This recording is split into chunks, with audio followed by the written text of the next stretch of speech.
Hello, I'm Bronson Pinchot.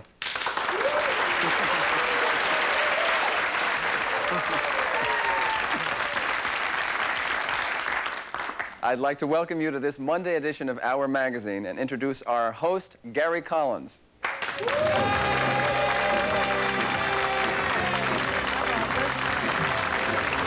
Wow. We have got big news today, right? Something wonderful happened this morning that you're going to talk about. Bronson, yes. Earth calling. Yes. Oh, okay. Well, you're not saying what's on that thing, so... No, I know I'm not. I'm just kind of teasing. Yes. Letting him know, okay. But right now... All right, if we're in a teasing mood, let's talk about some brown socks. No! Brown socks. I've got brown socks on. All right, now we've both done something fun. Yes, you dirty rat. Talk about one-upsmanship. Well, I'll explain this later. At this particular point, tell them what's on the show. I'm leaving. Okay. Wait a minute. We're going to meet a woman who just might be nominated for an Academy Award. She's already won a Golden Globe for Best Actress, Sally Kirkland. Good. A+. And we'll find out why smoking on airlines is going to be a thing of the past, and not a moment too soon, on hundreds of flights. Don't pad your part. Okay. And we'll take you to the cruise liner Queen Mary on a beautiful California February day where they're wearing some of the hot new men's clothes for spring. And if you're hungry, stick around because the winner of the Pillsbury Bake Off is here to cook her prize-winning recipe. And Chef Tell will be here all this week to prepare a 5-course gourmet meal for the perfect dinner party. All ahead on this Monday edition of Our Magazine.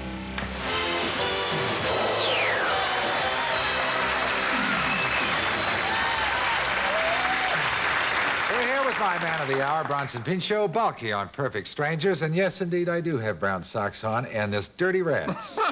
I was standing out here ready to start the show, and so was he, and I looked down and I said, oh my gosh, I knew the room was dark.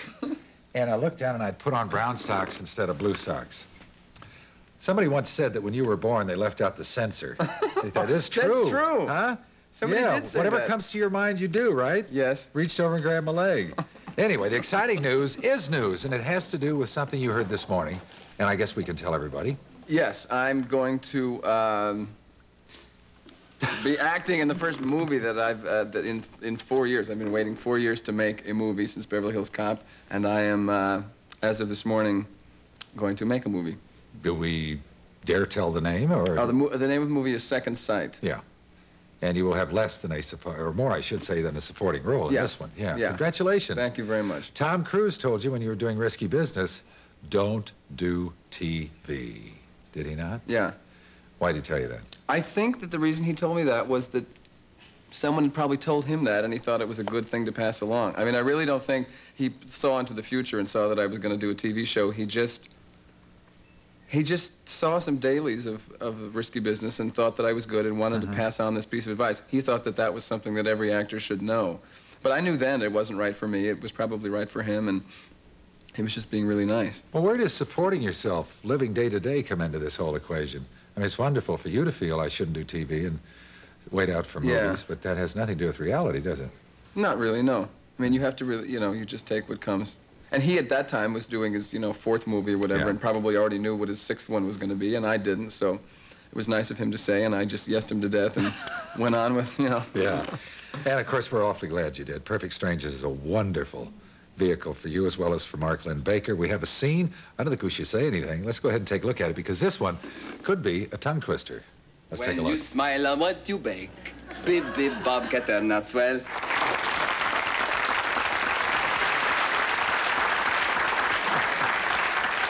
Make you happy? Yeah, before we did that, I mean, we had the whole thing rehearsed with all those little consonant things in there, but right before we did that, Mark came up to me and said, I have a funny little thing I'm going to do at the end. And I said, okay, I can't wait to see what it is. And then right before we did it, I thought, oh, I'll just add this word booby to the end. So I didn't realize, but that ruined what he was going to do. So that's why when I said booby, he went, and just went back, and then I went into that weird dance. It was all sort of in the moment. What was one of it? Is that one take? Yeah. Now, you have, what, 3 or 4 days to get that ready? But you get it on its feet in, what, I guess 2 days? We get it on its feet pretty much like the first day and then the second day, yeah. The second day, the producers come and look on it. The third day, the network comes and looks at it. The 4th day, we, rehearse with the cameras on, that wheel around. And then the 5th day, we do it in front of an audience live, and we we do 99% of it in one take.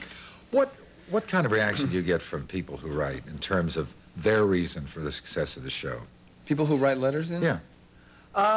Most of them, you know, they just respond to the fact that it's just funny and it doesn't have any overtones or undertones of anything else. I mean, it's not, you know, we're not trying to be, like, meaningful or you know, any kind of weird stuff. And we don't come out with our shirts open to here and, like, you know, find excuses to have wet hair and stuff. It's just, you know, the physical comedy of it all. Do you hear from any other Balkies?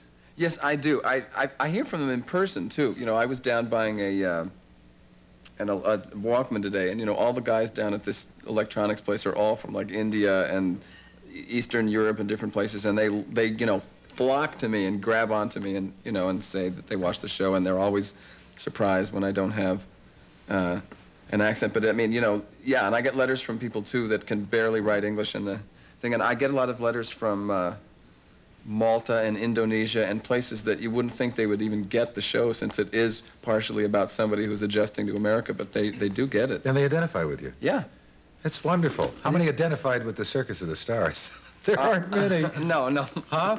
I want you to see this clip, and then we'll come back and find out why on earth he did this. Summer vacation, I ran away and joined the circus. Put your head up. Put your head up. No, I'm gonna fall. That's Okay, I guess it couldn't be any worse than that, right?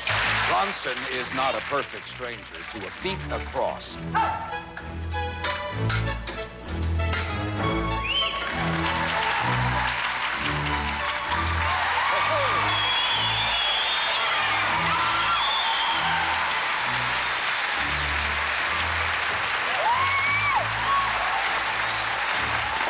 Can't get over that. All right, Bronson, I'll be back. But right now, if you're hungry for some good home cooking, stay tuned. We've got the winner of the Pillsbury Bake-Off, and she's going to give away her secret recipe next.